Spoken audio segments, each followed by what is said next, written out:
Hey everyone, thank you so much for coming to my channel, D versus Debt. This is D, and today I'm talking about my tax refund money moves. So normally I don't tend to get a tax refund. I usually kind of break even by the time I factor in how much I had to pay the guy at H&R Block. It all kind of ends up working out to where I just either break even or maybe get a little tiny refund like $100 back or something like that. So this time I was able to get, as you can tell by these placeholders, for me, a really big refund. But what led to that was my tuition. So for federal income tax, I got a refund of $1,984. And when I asked the guy as he was preparing my taxes, well, how much of that was a result of the fact that I paid a lot of money in tuition this year, he said it was about $1,700 and change, so rounded up to $1,800. So really that's the bulk of my refund right there. For the state, I had a refund of $325. So this worked out to be $2,309 overall. So when I had to decide what to do with that money, I was like, okay, I want to adult. I want to be responsible with it. So this is how the breakdown broke down. First of all, I put $260 of it right back. So I took it out of the overall refund to pay for the tax preparation fee, which was $260. And this was with a discount. They were having a food drive. So if you brought in cans of food, a certain number of them, you would get $10 off. So of course I showed up right there with my little bag of cans ready to go. So it would have been $270. So I factored that into how much I got overall, and so that knocked it down to $2,049. Then this is where the adulting came into play. So I've already divvied up all the money where it's going to go. So none of it left my bank account. I was so impressed. The state income tax return only took 3 days to get to me, and one of those days was a Sunday. So that completely blew my mind that they were so fast about it. I filed on Saturday, and just a few days later, it was already sitting in my bank account. Federal was almost a week, but even that is amazing, you know, compared to how it used to be, where you had to wait forever and ever. So what I did is, of this $2,000 and change that was left, I went ahead and put $500 into my Ally bucket to have money set aside for a pet emergency, because I have spent thousands of dollars on pet emergencies in the last couple of years. So I wanted to start, a pocket of money there for that. The next one is for my car. So I know I have tires coming up, and I sound like a broken record every week when I'm stuffing my envelopes, but I've been stressing out about the fact that I know they're going to be over $700 to replace the tires. So what I did then is I set $500 aside in my bank bucket for just specifically car repairs. In the summer, I had about an $1,800 car repair, so I'm hoping that means that I won't have a major car repair in this year. But having that $500 sitting there and growing it a little bit week by week when I stuff my cash envelopes really is going to take a lot of pressure and stress off of me, because this is, 2/3 of what I need for my tires. So I'm very happy about that. I'm just going to pretend that money doesn't exist, and so I set it aside and put it into its little Ally bucket. Then I put in $500 towards my Roth IRA. So this is another thing that this year, because money's so tight, I've been kind of stressing out about. I can't make contributions every payday because my money goes to all my bills and other things like that, other expenses. So there are paydays when I can't contribute. So this time I wanted to make sure I put in $500 for that. I also wanted to put some of this tax refund money towards my debt. And so my only remaining debt is my mortgage. So I made an extra mortgage payment. So I put $285 towards principal on my mortgage, because I'm already a month ahead on my mortgage payments. So all $285 then went into my principal. So that knocked down how much I owe overall towards my mortgage, but it also reduces how much I pay in interest every month. So by getting ahead and putting extra towards my principal, it shrinks the amount that I pay in interest every month. Then I decided to start making some investments with the money that was remaining. So as I was subtracting these numbers from what I had to work with, I got creative. So I'm gonna invest $78 in Valero, which is a company that I invest in every single time I fill the gas tank in my car. Because gasoline prices are just outrageous these days, I wanted to make sure and have at least one full share of Valero. So I put that towards completing my full share from what I already have. So in other words, I beefed up my holdings on that particular stock. This is the one where I thought it was being hilarious. So the next step in this investing challenge that I'm using, so let me go ahead and show you. It's this chart that I'm following right here. So even though Allison at the Budget Bird, when she designed this savings challenge, it was meant as a savings challenge. However, I'm using it as an investing challenge. So instead of saving 2022 in 2022, I'm investing 2022 in 2022. So I use the money to fill in these next couple of pods, because this also solved another problem that I was having, which is the fact that I'm investing with every payday with my paycheck. However, I only get 24 pay periods a year.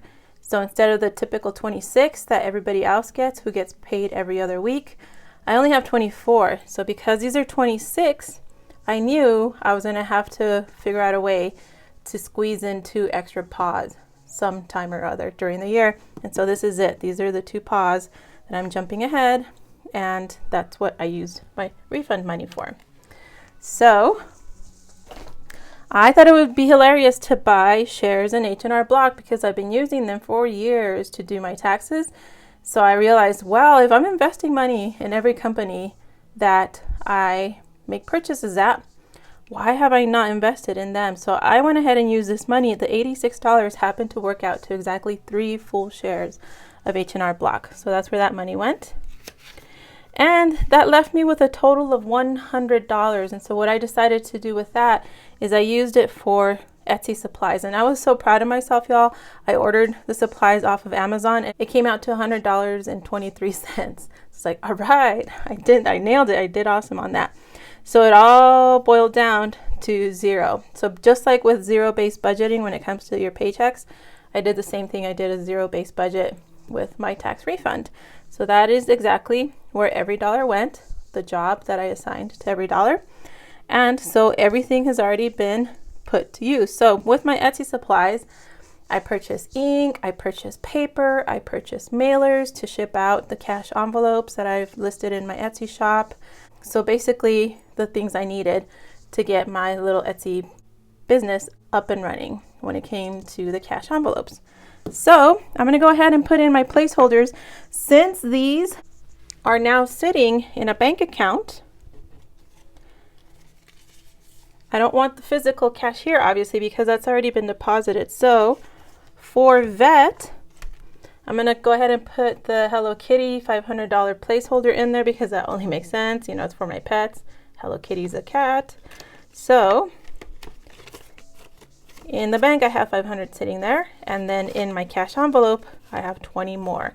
So I'll keep growing this as much as I can week by week. But now because I have that $500 head start that's sitting there in the bank account, that just takes some of the pressure off about worrying if I have enough money if an emergency comes up. Same thing with the car. That has already been put into the account. So I have 5 $100 placeholders. This is the amazing one from Alicia at Hands and Bands because I love flaming hot Cheetos. And then these I just washi taped. I went to Hobby Lobby, found some leopard themed washi tape and just decorated up some placeholders, some fake $100 bills. So that means then in the bank I have $500 living there. And then, oh, I already had $100 in there. I forgot about that. So in the bank it's actually $600 that I have. So literally I just need $150 more for my tires. And then all the money after that can go towards upkeep of the car. So repairs, oil changes, all of that. So $600 in the bank plus an extra 10 that I have in cash. And again, every week I'll keep adding to it and keep building how much is in there.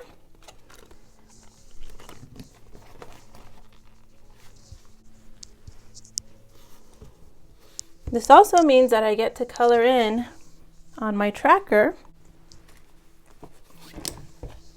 how much I've put towards my Roth IRA. So for the year 2022, the maximum that you can contribute is $6,000. So I get to color in 1, 2, 3, 4, 5, which is very, very exciting because again, I do stress out during the times that I can't make contributions. And there's going to be plenty of times this year that I can't make contributions. In fact, in April, my paycheck is going to shrink a little bit more. So right now I'm working with $1,100 per paycheck when I do my budgeting. But in April, it's going to drop down under $1,000.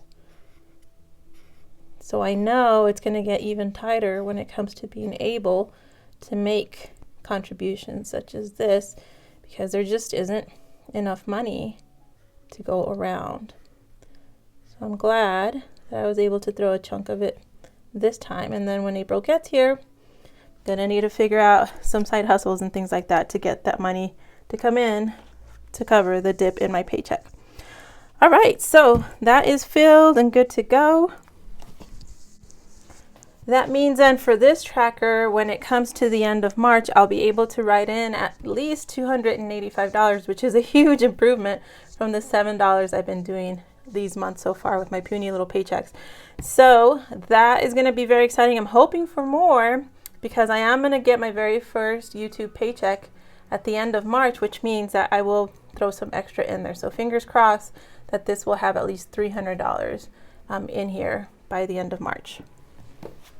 So now it's time to get into my CashApp account and invest the money that I showed you for the tax return money as well as for the regular savings challenge money. So these two are being funded with my income tax return, and then this third one right here is going to be funded with my paycheck, which is what I do. Every paycheck I invest money. This one is actually going to go towards Hewlett Packard. So I'm going to throw money at it so that I can have full shares of Hewlett Packard because that's what I use for printing my printables, for all my planning stuff. So I wanted to make sure that I own at least one full share of them. So you're going to see that as well as the investing that I do where I invest $1 every time that I go make a purchase or pay a bill at a company that is publicly traded and pays a dividend. So let's go ahead and do that now. So here we are in CashApp. The first order of business is to find Valero, since they're the first one I'll be investing in with my income tax refund money and as part of my investing challenge. So far I have $21 invested with them, and a full share of Valero is $85.82. Now I'm looking to see how much they pay with their dividend. It's 4.75%, which is a very respectable dividend. So I think for myself personally, this is a good investment. So I'm going to go ahead and put in the $78. That's the next little paw on that investing challenge. So all $78 went into there. The next one that I'm going to be looking for is the next little paw mark. So I'm going to go ahead and scroll. In fact, I'm going to have to type it in since I don't currently own them. So I typed in H&R Block and I'm looking at their price. So a full share is $25.60, which is very, very affordable. Then they pay a 4.35% dividend rate, which is also very impressive. So low price, hefty dividend. So I'm going to go ahead and invest all $86 into there, which means that I own 3 full shares now with that money of H&R Block. The next one that I'm looking for is Hewlett Packard. So currently only owe a few dollars of them, and a full share price is $35.72. They pay a dividend of 2.65%, which is respectable. You know, not too shabby. Dividend amount isn't shabby. So I'm going to go ahead and put in all $66 for that third little paw on that challenge. So that does it for my investing for that. Now it's time to invest in the companies that I shopped at over the course of the week. So first one is Dollar General.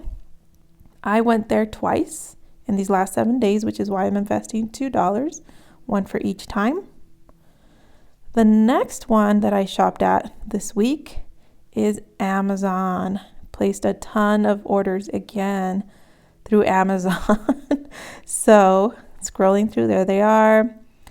I'm gonna have to invest $5 because I ordered from Amazon 5 times over the course of these 7 days. So that takes care of that.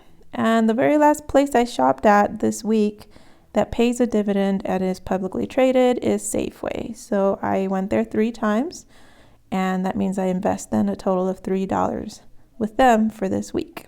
And that is it. So that is it. Thank you so much for watching. I hope you have a wonderful day, and I will see you on Friday.